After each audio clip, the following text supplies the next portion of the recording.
할렐루야. 주의 은혜와 평강이 모든 우리 성도들 가정가정에 넘쳐나기를 간절히 축원합니다. 오늘도 찬양 예배에 우리 기도함으로 시작하도록 하겠습니다. 자비하신 아버지 하나님, 은혜와 사랑을 감사합니다. 우리에게 새날을 허락하시고 이제 봄 기운이 돌면서 생명의 기운이 우리 주변에 일어나고 있음을 다시 한번 느낍니다. 자비하신 아버지 하나님, 금년 한 해도 주의 은혜 가운데 우리의 영혼이 더욱더 장성한 믿음의 분량으로 자라갈 수 있도록 은혜를 허락해 주시기를 간절히 바라고 원합니다. 성도들 가정가정에 주의 은혜와 평강이 넘치게 하시고 말씀을 더 사모하게 하시고 주님을 더 닮아가는 복된 한 해가 될 수 있도록 인도해 주시옵소서. 오늘도 말씀을 상고할 때 주의 영으로 함께 하시고 깨닫게 해 주시옵소서. 예수님의 이름으로 간절히 기도하옵나이다. 아멘. 할렐루야. 오늘 말씀을 보겠습니다. 로마서 5장 18절에서 21절까지 보겠습니다. 로마서 5장 18절에서 21절까지 신약성경 246쪽에 있습니다. 246페이지 로마서 5장 18절에서 21절까지 우리 다 같이 한 목소리로 함께 봉독합니다. 그런즉 한 범죄로 많은 사람이 정죄에 이른 것 같이 한 의로운 행위로 말미암아 많은 사람이 의롭다 하심을 받아 생명에 이르렀느니라. 한 사람이 순종하지 아니하므로 많은 사람이 죄인 된 것 같이 한 사람이 순종하심으로 많은 사람이 의인이 되리라. 율법이 들어온 것은 범죄를 더하게 하려 함이라. 그러나 죄가 더한 곳에 은혜가 더욱 넘쳤나니 이는 죄가 사망 안에서 왕노릇한 것 같이 은혜도 또한 의로 말미암아 왕노릇하여 우리 주 예수 그리스도로 말미암아 영생에 이르게 하려 함이라. 아멘. 할렐루야. 주의 은혜와 평강이 우리 모든 성도들 심령에 가정가정에 넘쳐나기를 간절히 축원합니다. 오늘 우리 기독교의 핵심 진리 102가지 R.C. 스프롤의 기독교의 핵심 진리 우리가 상고하고 있는데 오늘은 28번째 시간입니다. 28번째 시간 죄 없으신 그리스도라는 제목으로 말씀을 나누겠습니다. 어떤 분들 중에는 예수 그리스도는 세계 4대 성인 중에 한 분이다 라고 칭송하는 분을 만난 적이 있습니다. 그런데 그분은 예수님도 공자, 맹자, 또 스가모니 그리고 예수 그리스도 해서 세계 4대 훌륭한 분, 성인 중에 한 분이다 이렇게 보았단 말이죠. 그래서 참 그만큼이라도 예수 그리스도를 칭송하고 공경하고 그런다면은 참 훌륭한 식견을 가진 사람이라고 볼 수 있습니다. 전혀 예수 그리스도에 대해서 알지도 못하고 그냥 예수 그리스도가 누구더냐, 우리와 별다를 바가 없는 사람 아니더냐 이렇게 보는 사람도 있을 텐데 그분은 그래도 나름대로 예수 그리스도를 참 훌륭한 성인으로 인정하고 또 존경하고 하는 것을 본 적이 있습니다. 그러나 그것은 잘못된 이해에서 비롯되었다고 말할 수 있습니다. 예수 그리스도는 인간의 몸을 입고 오셨지만은 인간 중에 훌륭한 분으로만 평가받아서는 안 되는 분이라는 거죠. 왜냐하면 예수 그리스도는 일반 모든 이 세상에 존재한 맹자나 공자나 스가모니나 그런 분들이 훌륭한 분이긴 했지만 그분들은 다 죄가 많은 죄 있는 인간의 몸이었다는 거죠.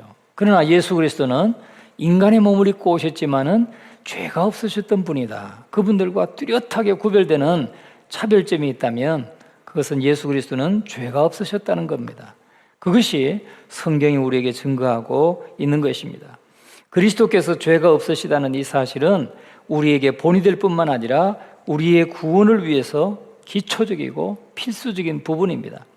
죄가 있는 사람은 누구를 구원할 수 없다는 사실이죠. 왜냐하면 그 자신을 구원하는데도 다른 구원자가 필요하기 때문에 그렇습니다. 그래서 이 구원자로서 구원자의 자격이 있다면 가장 필요한 것이 뭐냐? 죄가 없어야 된다는 겁니다. 그래서 그리스도가 흠없는 어린 양이 아니었다면 그 누구의 구원도 이룰 수 없었을 뿐만 아니라 그 자신도 구원자를 필요로 하기 때문이라는 것이죠. 그리스도께 죄가 없으시다 하는 이 사실에는 두 가지 면이 있습니다. 예수님께는 죄가 없으시다, 그리스도는 죄가 없으시다 하는 부분은 두 가지 면이 있습니다. 소극적인 면은 그리스도께서는 모든 죄로부터 자유로웠다라는 것이죠. 모든 죄로부터 자유로웠다는 것. 그는 하나님의 거룩한 법을 한 번도 어긴 적이 없으셨습니다. 그럼에도 불구하고 예수님은 할례도 받으셨고 침례도 받으셨습니다. 그리고 아마도 어려서 그 성장할 동안에는 유대교의 영향을 그대로 받았죠. 성전에도 가셨고 아마 동물 제사에도 동물 제사까지 행하는 그러한 유대의 율법에 복종하셨을 것입니다. 그것이 예수님께는 죄가 없으시다고 하는 사실에서 소극적인 면이라고 할 수 있습니다. 한편 적극적인 면은 뭔가? 적극적인 면은 그리스도께서 율법에 복종하기 원하셔서 아버지의 뜻을 행하는 데 헌신하셨다는 겁니다. 하나님의 뜻, 하나님의 율법에 완전하게 복종하시고 순종하셨다. 하나님의 뜻을 행하는 데 헌신했다는 거죠. 적극적으로 헌신했다 하는 것이 예수님의 죄가 없으시다고 하는 면에 있어서 적극적인 면이라고 할 수 있습니다. 그래서 요한복음 2장 17절에는 주의 전을 사모하는 열심이 나를 삼키리라 그렇게 말씀하셨고, 또 요한복음 4장 34절에서는 나의 양식은 나를 보내신 이의 뜻을 행하며 그의 일을 이루는 이것이니라. 예수님이 죄가 없으시다고 하는 적극적인 면을 아주 구체적으로 대변하고 있는 말씀이기도 하죠. 나의 양식은 나를 보내신 이의 뜻을 행하며, 즉 나를 보내신 아버지의 뜻을 행하며 그 일을 이루는 이것이다 라고 주님께서는 증언하셨습니다. 그래서 반면 그리스도께 죄가 없으시다는 이 사실과 연관시키기 어려운 말씀은 히브리서 4장 15절이라고 할 수 있어요. 우리에게 있는 대제사장은 우리의 연약함을 동정하지 못하실 리가 아니요 모든 일에 우리와 똑같이 시험을 받은 자로되 죄는 없으시니라 그랬어요. 그런데 야고보서 1장 14절 15절을 보면은 문제가 조금 커집니다. 오직 각 사람이 시험을 받는 것은 자기 욕심에 끌려 미혹됨이니. 모든 사람이 시험을 받는 것은 자기 욕심에 끌려서 미혹됩니다. 그런데 욕심이 잉태한 적 죄를 낳고 죄가 장성한 적 사망을 낳느니라. 이렇게 야고보서 1장 14절 15절에 말씀했거든요. 욕심을 가졌기 때문에 시험에 미혹되었다는 거죠. 그러면 욕심이 잉태한 적 벌써 이미 죄가 낳고 그 죄는 자라게 되어 있다는 것입니다. 그러니까 이런 욕망은 그 본질상 이미 죄라는 거죠. 본질상 죄예요. 그런데 만일 예수님께서도 이런 시험을 받으셨다면 그러면 예수님 마음속에 악한 욕망을 가지고 계셨다는 말인가? 그 연관이 있지 않은가? 이렇게 의심을 살 수 있다는 것입니다. 그러나 오늘 우리가 읽었던 이 히브리서 4장 15절의 말씀에는 거기에 대해서 분명하고 명확하게 말씀합니다. 예수님은 시험을 받으신 우리와 똑같은 인간의 몸을 입고 이 땅에 오셨기 때문에 시험을 받으셨지만 그러나 죄는 없으셨다. 죄는 없으신 분이다 라고 아주 명확하게 말씀하고 있는 것입니다. 이와 같이 예수님이 우리의 죄를 위한 희생 제물의 자격을 갖게 되신 이유는 바로 죄가 없으시기 때문입니다. 죄가 있다면은 우리의 구원자가 될 수 없다는 거예요. 이 세상에 그 누구도 그러면 구원자가 될 수 있다는 말이죠. 죄 있는 사람이 구원자가 될 수 있다면. 그러나 예수님은 죄가 없으시기 때문에 공자나 맹자나 스가모니와도 구별되는 아주 가장 중요한 구별점이 된다는 것입니다. 차별성이 있다는 것이죠. 그래서 그들은 결코 구원자가 될 수 없습니다. 공자나 맹자나 스가모니는 나보다는 훌륭한 스승이고 선생님이 될 수는 있지만은 구원자는 될 수 없다. 그러나 예수 그리스도는 죄가 없으시기 때문에 구원자가 되실 수 있는 기초적이고 필수적인 자격 요건을 갖추셨다라고 말할 수 있는 것입니다. 오늘 우리가 읽었던 이 로마서 5장 18절에서 21절까지의 말씀에도 그런즉 한 범죄로 많은 사람이 정죄에 이른 것 같이, 한 범죄가 누굽니까?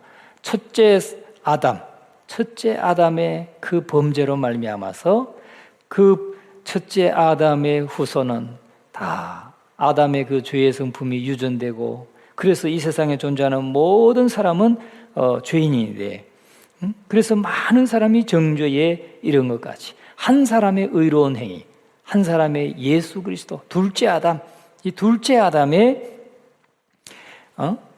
의로운 행위로 말미암아 많은 사람이 의롭다 하심을 받아 생명에 이르러느니라. 의로운 행위가 뭡니까? 십자가에서 죄 없으신 예수 그리스도가 세상 죄를 지고 가는 흠없는 어린 양으로서, 하나님의 어린 양으로서 십자가에서 의롭게 우리의 모든 죄를 대속해 주심으로 말미암아서 그를 믿는 모든 사람이 의롭다 하심을 받아 생명에 이르렀다라고 설명하고 있는 것입니다. 또 19절에도 한 사람이 순종하지 아니하므로 많은 사람이 죄인 된 것 같이, 한 사람의 순종, 즉 첫 번째 한 사람은 첫 번째 아담을 가리키고, 한 사람이 순종하심으로 여기는 두 번째 아담 예수 그리스도, 예수 그리스도의 순종으로 말미암아 많은 사람이 의인이 되리라 하고 분명히 말씀하고 있습니다. 그래서 우리의 구원은 구속의 이 두 가지 측면을 요구하고 있습니다. 다시 말하면 예수님이 우리의 대리인이 되셔서 우리 죄에 대한 형벌을 받으셔야 될 뿐만 아니라 하나님의 율법을 완성하셔서 우리가 하나님의 약속하신 축복을 받는데 필요한 의를 보장해 주셔야 했다는 것이죠. 그래서 우리의 죄는 다 예수님께 전가된 것입니다. 예수님께 전가되고 예수님의 의는 우리에게 전가되어서 우리가 성령님의 역사로 거듭나게 돼서 예수를 믿게 되고 또 회개하고 예수를 믿게 될 때에 의롭다함을 얻게 되는 것입니다. 그래서 이 우리의 죄에 대한 형벌을 예수님이 대신 받으시고 또 하나님의 약속하신 축복을 받는 데 필요한 의를 우리에게 전가시켜 주셔서 우리가 구원받게 되었다는 것입니다. 따라서 예수님은 완전한 자로서 불완전한 자를 위해서 죽으셨고, 죄 없는 자로서 죄 있는 죄인을 위해서 죽으셨을 뿐만 아니라 우리의 구원에 필요했던 완전한 순종의 삶을 예수님께서는 사셨던 것입니다. 그래서 한 의로운 행위로 말미암아 많은 사람이 의롭다 하심을 받아 생명에 이르러느니라. 오늘 로마서 오늘 우리가 읽은 이 본문의 말씀에 분명히 말씀하고 있는 것입니다. 그래서 21절 끝에는 보세요. 21절, 이는 죄가 사망 안에서 왕노릇한 것 같이 은혜도 또한 의로 말미암아 왕노릇하여 우리 주 예수 그리스도로 말미암아 영생에 이르게 하려 함이라 말씀하고 있습니다.